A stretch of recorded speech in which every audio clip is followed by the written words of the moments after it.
On the outskirts of Nashville lies the small town of Adams, Tennessee.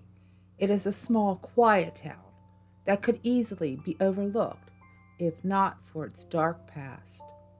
Stories of a haunting that started more than 200 years ago and is said to still continue today. John Bell was born to William Bell and Ann Jones of Halifax County, North Carolina in 1750. He married Lucy Williams, the daughter of a prominent farmer, John Williams of Edgecombe County, North Carolina. Sometime around 1804, he moved his family, consisting of his wife Lucy and their children, Jesse, John Jr., Drewy, Benjamin, Esther, Zadok, Elizabeth, Richard, and Joel, to a farm on the Red River in Robinson County, Tennessee. They lived a quiet, peaceful life for the first several years and were members of the Red River Baptist Church, where John was a deacon. The family grew and became prosperous. After several years of peace, strange occurrences began with the Bell family late in the summer of 1817. They began seeing strange-looking animals all around their property. Then, late at night, they started hearing knocking sounds on their doors and outside walls. As time went on, the knocks were being heard everywhere in the house. Then other strange, unexplainable sounds began, like chains being dragged through the house, stones being dropped on the floors, and gulping and choking sounds. This terrified the family, but they kept the incidences quiet for over a year. Finally, things became intolerable for John, and he confided the events to his neighbor, James Johnson. He invited Johnsons to spend the night so they too can experience for themselves what was happening in his house. It wasn't long before word spread like wildfire that the strange, unexplainable things that were happening at the Bell farm. People would come from miles around just to hear the stories and witness for themselves the unseen force that was terrorizing the Bell family. Wasn't long then the unseen force gained strength and now had a voice. When the entity was asked who it was and what it gave different identities. The most frequent identity it gave was Kate Batts, a neighbor of Bell's. Mary Catherine Kate Batts was the wife of Frederick Batts. She was often mocked by others throughout the Red River area for her improper usage of words, along with sometimes strange actions which led many to believe she was practicing black magic.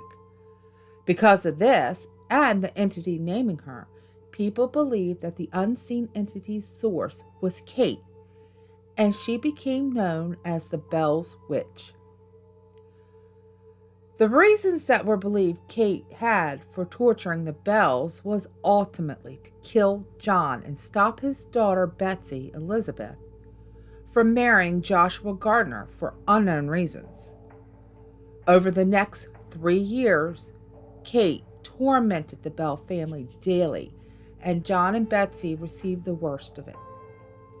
Betsy claimed that something unseen was pulling her hair, pinching her, scratching her, and sticking her with pins. She claimed that the witch even beats her. Soon, Betsy became prone to fainting spells and smothering sensations, often appearing exhausted and lifeless. Sometimes her family would send her to a friend's house just to try to get some rest. The first time, the witch came to her saying, "Betsy, you should not have come here. You know I can follow you anywhere. Now get a good night's sleep." She then felt a soft hand pat her cheek. The family often tried to give Betsy relief, and a family friend, Frank Miles, promised to protect her from further abuse from the entity. One day, Frank told Betsy, "Come, sit by me, little sister. Nothing will bother you while I'm here." The witch responded, "You need to go home. You can do no good here. Then she began abusing Betsy before turning on Frank, knocking him over and enraging him. John Bell began suffering his throat swelling and the feeling of a stick stuck sideways in his throat. Then the twitching and jerking of his facial muscles began. With each spell, both John and Betsy claimed to hear Kate blasting them with curses and horrendous threats. As time went on, John grew weaker and weaker. Kate became a well-known woman during this time because of the torture the Bells were going through. She would often draw large crowds of people and seem very intelligent about things like the Bible, people's past, present, and futures. She even was said to be able to be in two places at the same time that were miles apart. Future President Andrew Jackson, who owned property on the Red River, heard the stories of the Bell Witch and the terror she was causing the family. He decided he would visit and find out for himself. Not far from the Bell farm, one of his wagons became stuck by something unseen. No matter what they did, the wagon could not move. Jackson exclaimed to his men, "By the internal, boys, this is the witch." Then, seemingly out of nowhere, a voice was heard saying, "All right, General, let the wagon move on. I will see you again tonight." Suddenly, the wagon began to move on its own, and they continued on their journey. That night, Jackson's covers were ripped off of him while he slept. His troops were pinched and had their hair pulled by something unseen. The next day, Jackson and his men hightailed it back to Nashville, where he was later quoted saying, "I'd rather fight the British in New Orleans than have to fight the Bell Witch." On December 19, 1820, after years of physical and mental abuse from the witch, John Sr. failed to leave the bed that morning. John Jr. went to the cupboard to get his father's medicine. Instead of the usual 3 medicine vials, there was only one, and it was 1/3 full of dark, smoky liquid of unknown origins. John Jr. then heard the witch gloat, saying, "It is useless for you to try and relieve old Jack. I got him this time. He will never get from bed again." She claimed she had given John Sr. a big dose from the vial during the night while he slept. The family, unfamiliar with the contents of the vial, tested it on a cat who immediately died after ingesting it. They threw the vial into the fire and it erupted in a blue blaze. On December 20th, 1820, John Bell died. The witch was quiet until after the funeral. After the grave was filled, the witch began singing loudly and joyously. This continued until all the friends and family left the gravesite. Betsy still continued to be abused by the entity and ended her engagement with Joshua. Pretty soon, Richard Powell, her former school teacher, began courting her.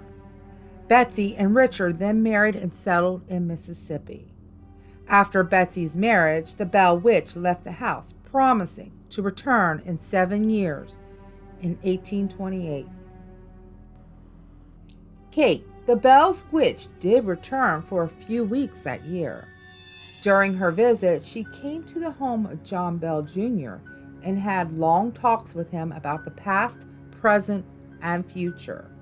She also made a few predictions about the future. She even mentioned that there was a reason for his father's death, but she never said what the reason was. When she bid farewell to John Jr., she told him that her next visit to his descendants would be in 107 years, in 1935.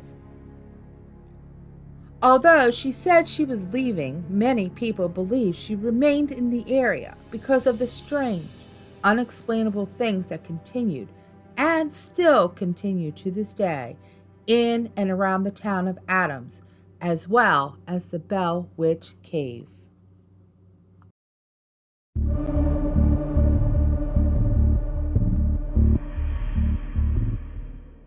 It has been called America's greatest ghost story and is one of the most documented phenomena in U.S. history.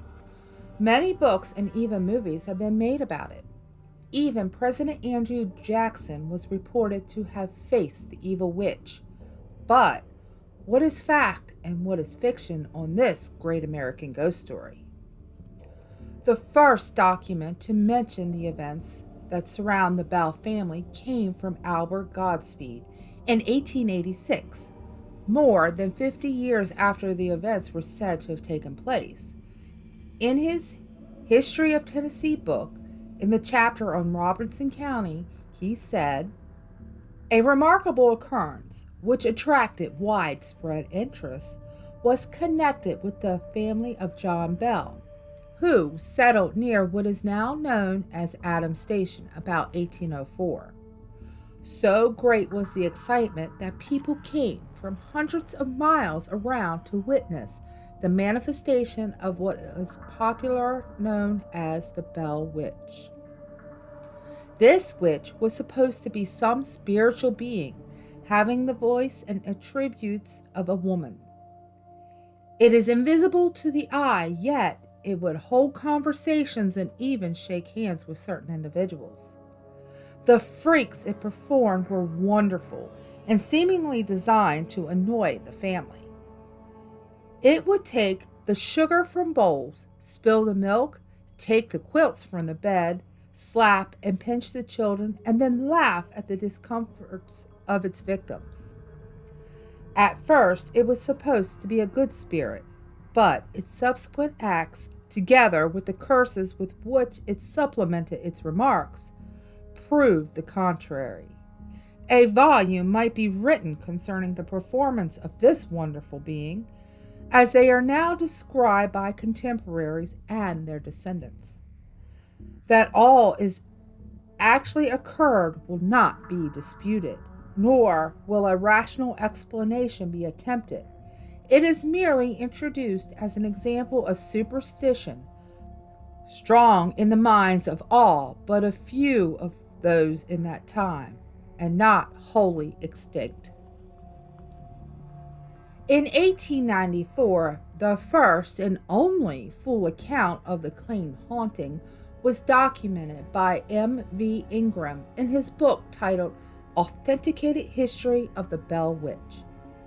In the book, Ingram claims that President Andrew Jackson encountered the witch. While the president was extremely reported, somehow the incident was never noted anywhere in his diaries. The book also claims that the Saturday Evening Post reported on the event in 1849, but the article has never been found. Another claim Ingram made was that his story was based on the diary of Richard William Bell, which again has never been found.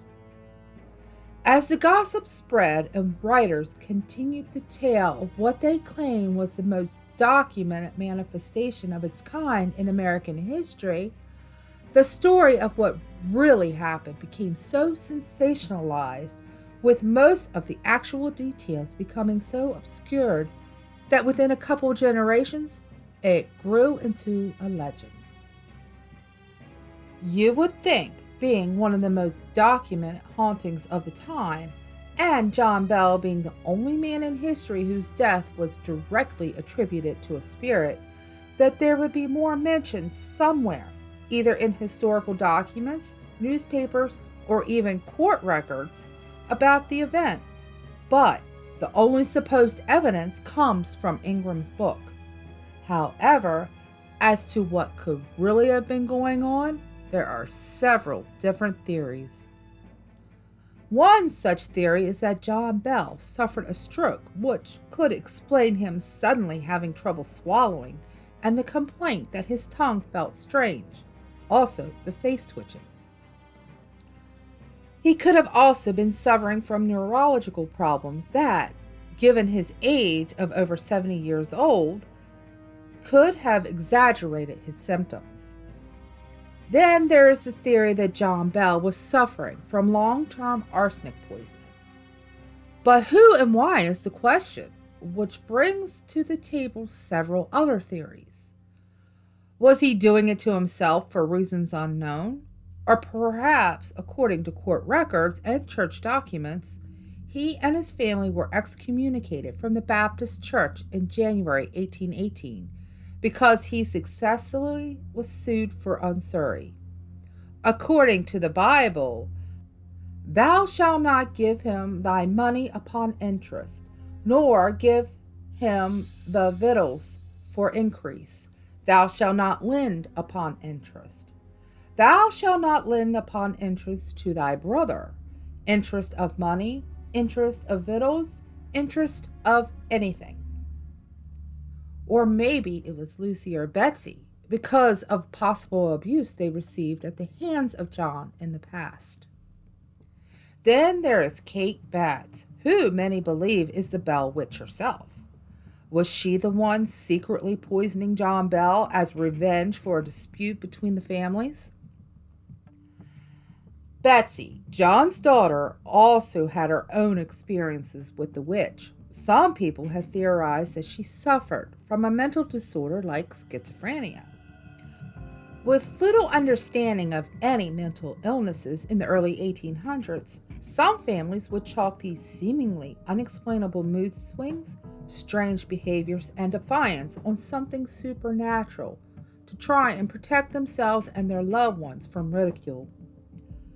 With their strong religious beliefs and strong beliefs in superstition, just about everyone believed that it was what was really happening.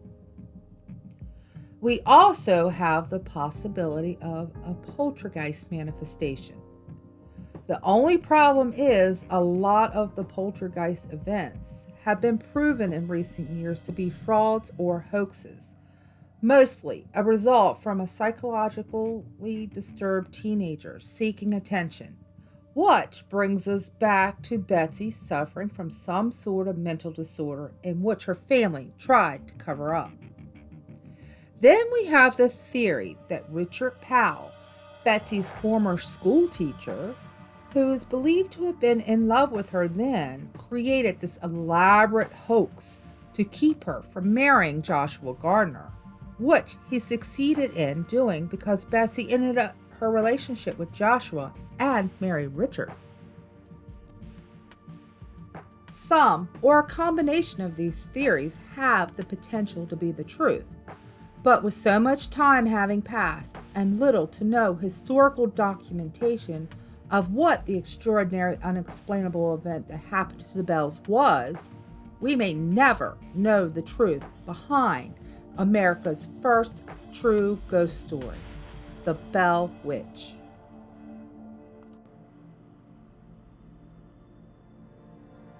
We want to give a special shout out to our member, Wheezy TJ. Thank you.